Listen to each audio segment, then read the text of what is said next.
Hello, good afternoon. I am Professor Asoke Bhattacharya, formerly Head of the Department of Adult Continuing Education and Extension of Jadavpur University, Kolkata, India.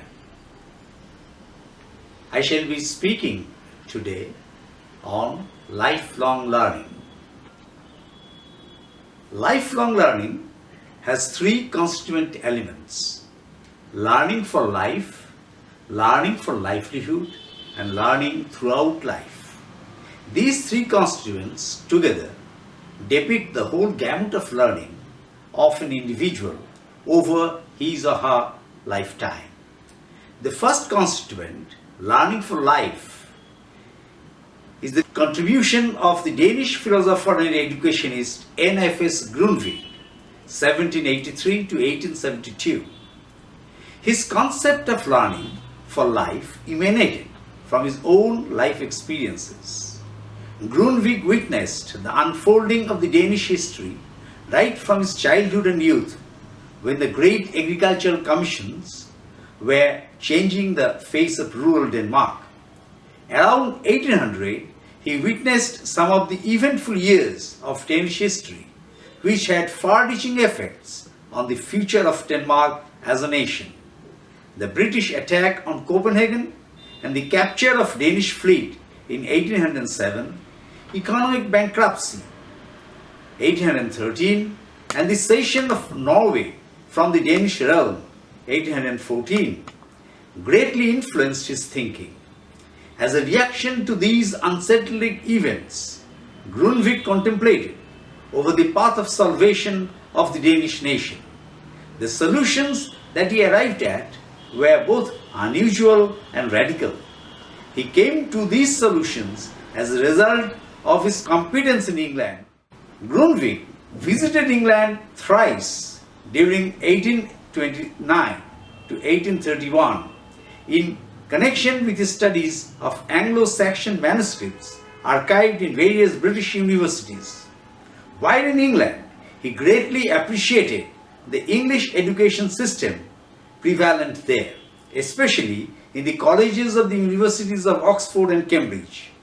He was impressed by the free and open relationship between the teacher and the taught in residential circumstances, which permitted informal exchange of experience and knowledge outside as well as within the lecture halls.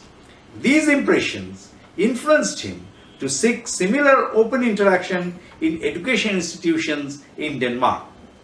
The English experience also taught him to view people's education differently from specialized knowledge. The people's education was the matter of the whole people.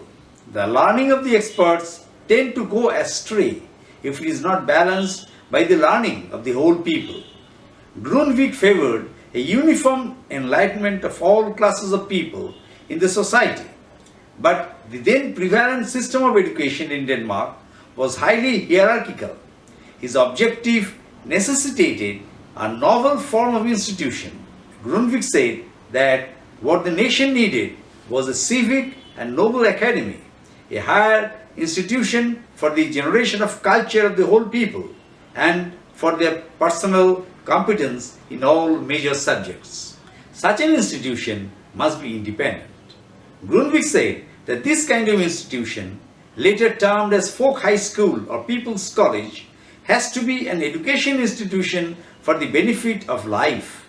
The fulfillment of the requirements of life must be its objective.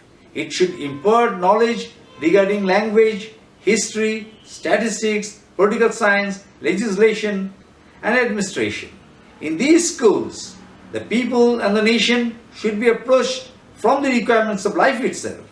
There must be concerns for the whole core of life, the natural conditions, its diverse vocations and industries. There must be an effort to seek whatever knowledge or country or circumstances would be possible and desirable, useful and enjoyable for all those who love their country and who have average intelligence. Only then can we be sure that we are addressing all people when we speak to them in their own language. Such an institution was established in Roding in Denmark way back in 1844. It was open to peasant boys above the age of 18. The learners there were imparted the art of learning for life. They were imparted lessons in Danish language, culture, history, literature, mythology, etc. There was no admission test to enter these institutions, nor any certificate was issued on conclusion of the course. This enlightened them about life and how to enjoy it. Books were not the primary materials for imparting knowledge. They were enlightened by the spoken words of the teachers. After Roding, such high schools sprouted all over Denmark and were open to boys and girls. Thus the whole people got enlightened. Learning for livelihood. It was observed in Denmark that this enlightenment paved the way for learning for livelihood. The Danish peasants, enlightened in the learning for life, took bold decisions in combating the politics of world trade. Denmark was a great supplier of corn to the world market. As other countries like Argentina, Brazil, United States, etc. began to dump the world market of corn with their surplus product, Denmark faced a severe economic crisis since the price of corn fell drastically. The Danish peasants, enlightened by the learning for life, decided not to export corn but to feed the animals with the corn and export butter, bacon, beef, etc. This strategy boosted the Danish economy greatly. They then decided to form cooperatives in which all sections of the peasants participated. Thus, a uniform economic growth was observed. Learning for life therefore boosts the art of learning for livelihood. Learning for livelihood of workers and peasants needed complete mastery over the trade in which that person was engaged for his or her livelihood. But it was observed such mastery came from a kind of self-confidence. Learning for life, it has been observed, bestows such confidence in individuals.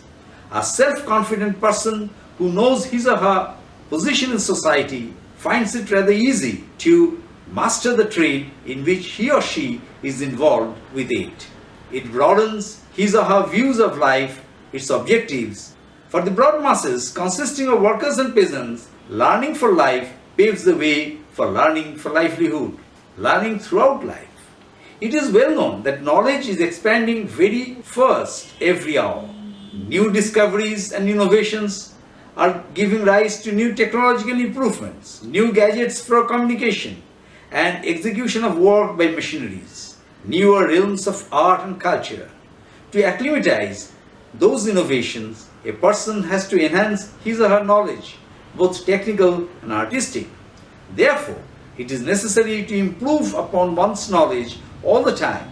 Learning for life and learning for livelihood have to be enhanced continuously so that the new innovations in these two sectors could be understood and utilized.